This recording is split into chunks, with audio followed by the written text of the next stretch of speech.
There are so many new real estate investors and wholesalers that make a ton of mistakes when they are cold calling homeowners.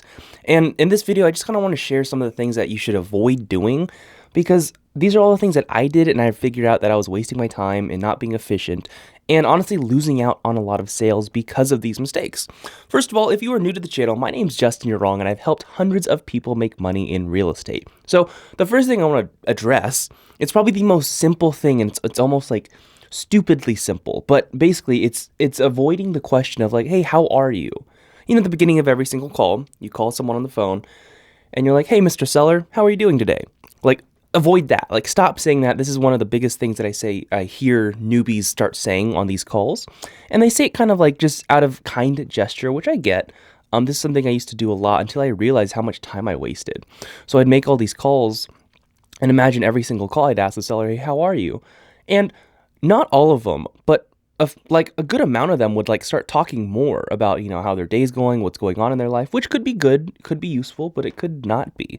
And remember, the whole point of these cold calls is to really try to disqualify people as fast as humanly possible so that you are spending the time with the qualified homeowners, the people who are actually trying to sell. Now, when you ask the question, how are you? You know, a lot of them will just ask you to kind of get straight to the point. Like, hey, like, what's this about? Like, why are you calling me? Which is good. Like, you want them to do that. But if you wanted to avoid the whole like drawn out conversation in the first place, like, don't even ask the question. Don't ask, how are you? Just introduce yourself. Hey, my name's Justin. And then tell them like what you're calling for. Like, hey, like, I want to buy your house, or would you consider selling your house? However you want to phrase it, whatever's in your script. But avoid the questions of how are you because you don't want it to be drawn out. Now, that's the most simple tip I can give, and it might seem kind of like super basic, but imagine if you're making 2,000 calls a day and you actually connect with like a couple hundred people every single day, you know, however much. If you connect to a couple hundred people every single day and you have conversations with about like half of those people about how their day is going, and all those people were not qualified sellers, it's like, well, you just wasted a lot of time talking to people who were not qualified sellers. And that's what I'm trying to bring up is like, maybe it won't matter at the very beginning when you're not calling that much, but if you are calling a lot, which you should be if you want to get a deal, it matters a lot. So avoid that question. Now, the next thing, this is the most important thing of every conversation with every single seller that you're going to have, is to listen more and to just shut up. Like, this is what I see a lot of newbies do, is a lot of newbies will start to overtalk because they're nervous. Everyone's nervous. Everyone's anxious when they're getting started. And it's understandable because I remember being guilty of this until someone pointed out to me. It was when I was finally in a sales training, and you know, they started to, sorry about the volume, but they started to talk about how much I was talking. I was like, oh, like, yeah, I guess I am talking too much. So every conversation you have with every single seller, you just want to listen. Like, yes, you want to ask the prodding questions to get to the point, but at the end of the day, like, don't interrupt the sellers unless they're going way off topic. But don't interrupt and just try to listen and try to figure out what they really want. What do they want in this home sale? What do they want to make their life easier? And how can you provide the solution for them?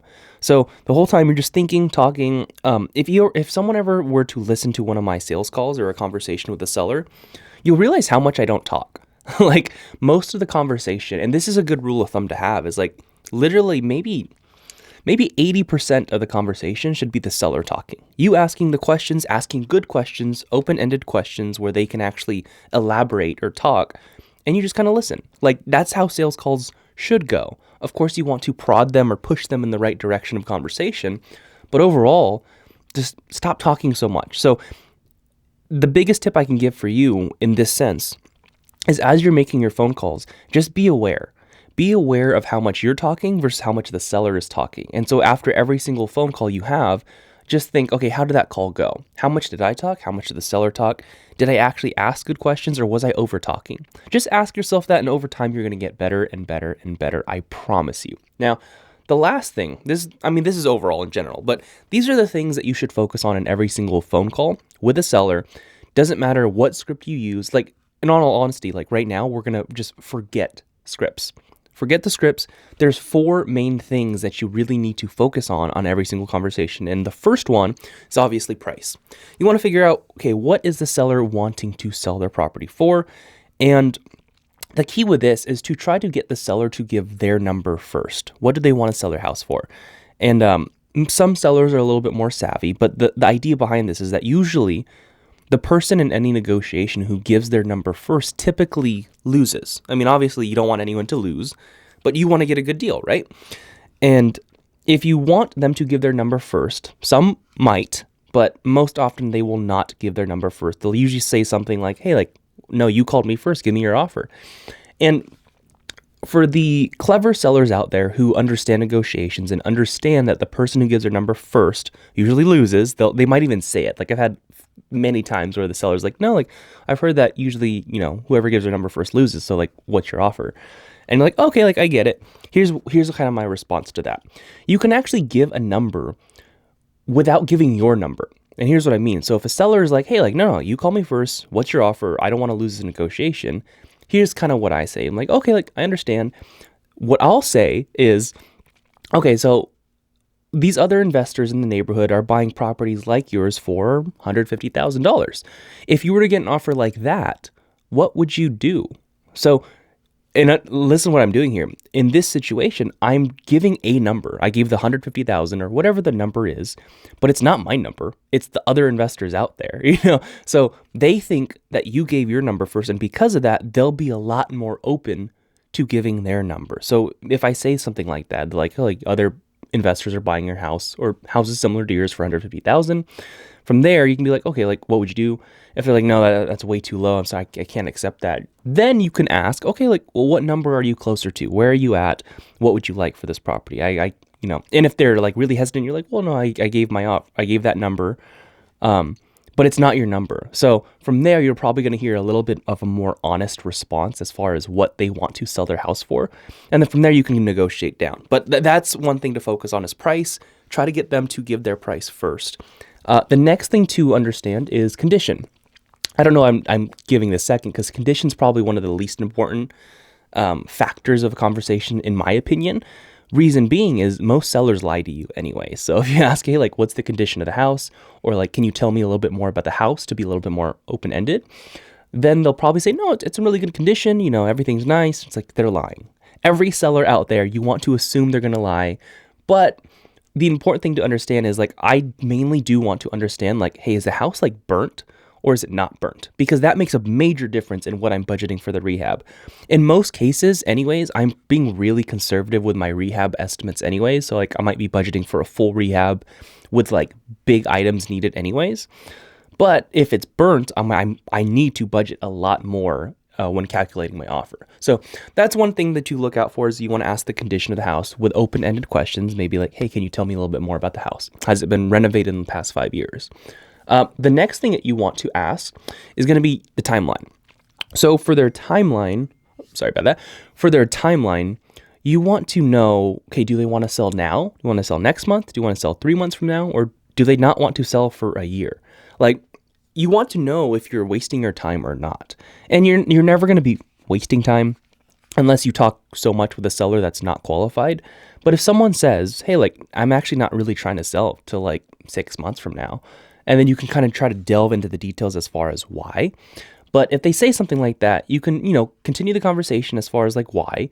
And if you get a good sense just based on what they're saying that like they really do not want to sell until later, then just follow up with them. And if they say, hey, I don't want to sell until 6 months later, just literally follow up every single month or every 2 months, 3 months, however long, just to like make sure that you're top of mind so that the time that you talk to them and they're actually ready to sell, you've built enough rapport with them that you're trustworthy, you're following up with them, checking up on them, that they're going to be more likely to sell to you. Now, the last thing, and this is probably one of the most important things besides price, is their motivation.